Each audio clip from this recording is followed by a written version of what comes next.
Welcome back at 6:52. Time for your morning news now. A woman missing for nearly 9 years has been found dead. Shanna Boiteau of Chippewa Falls went missing in 2016. She was last seen in St. Cloud in June of that year. A property owner recently found human remains on County Road 74, the location where she reportedly vanished. The case is still under investigation. President Trump marked the 100th day of his new term with a rally in Michigan last night. The White House announcing it is easing some tariffs on U.S. automakers. The 25% tariff on imported vehicles and auto parts will remain, but automakers won't be subject to the additional tariffs on imported steel and aluminum. Former Vice President Harris delivering a major address today, just after President Trump marked his first 100 days yesterday. Harris will present her critique to a network of Democratic women seeking elected office. And Wall Street watching closely as the Senate prepares for a showdown over President Trump's tariffs. That vote could happen as early as today on a resolution to block some of the president's recent trade action. Senator Rand Paul is predicting enough Republicans will join Democrats to pass the measure. While the Constitution gives Congress power over duties, a law allows presidential action during unusual and extraordinary threats. I have two objections. One is the emergency, and then there's the economic objection to tariffs. When you're going through all this, you got to take the long view. And I think his policy decisions are the right ones. And I think over time, that will bear fruit. The resolution has almost no chance in the House, where language protects Trump's tariffs.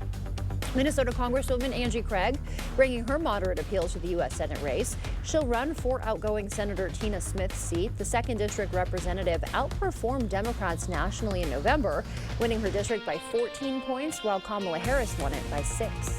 She's come out against some of the Democratic immigration policies. She's taken a more moderate or somewhat conservative position on law enforcement.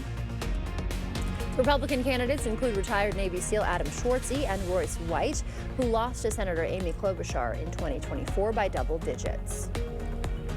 Wisconsin is joining 23 states suing the Trump administration over AmeriCorps cuts. That lawsuit follows Friday's announcement terminating all federal grants for the agency's programs. States argued the cuts are illegal and cripple the agency's ability to function. A push for changes to North Side Railroad crossings is sparking controversy. The J&A committee voted unanimously to oppose the DOT's plan for Avon and Hager Streets and Liberty Street, Cloud Streets. The change include new medians, four-way stops, and cul-de-sacs that would block access. You've got to think about emergency vehicles trying to get through. You've got to think about kids getting back and forth to school. You've got to think about just generally people moving about their neighborhood. Common Council will vote next Thursday. City planners are hosting a public session on updating La Crosse's zoning codes starting at noon today at the La Crosse Library. There'll be a 25-minute presentation covering how zoning impacts housing, costs, and neighborhood design. All right, from the Plain States as well as portions of the South, we are holding on to an area of low pressure that's ushering in some severe weather, and that's lifting up closer to us. We may get some clouds out of that today, tomorrow, and of course Friday, but rainfall is most likely tomorrow. We have a 20% chance today, though. We may see some of that coming into the evening commute, so please prepare yourself, bring your umbrella, and drive safely. We'll also get into how this all plays out over the next few days. As I mentioned, we have some 60s rolling right through the picture, so above seasonal averages, and then we continue to warm as we go right into the weekend with a whole lot of sunshine on the way. Get out and enjoy that.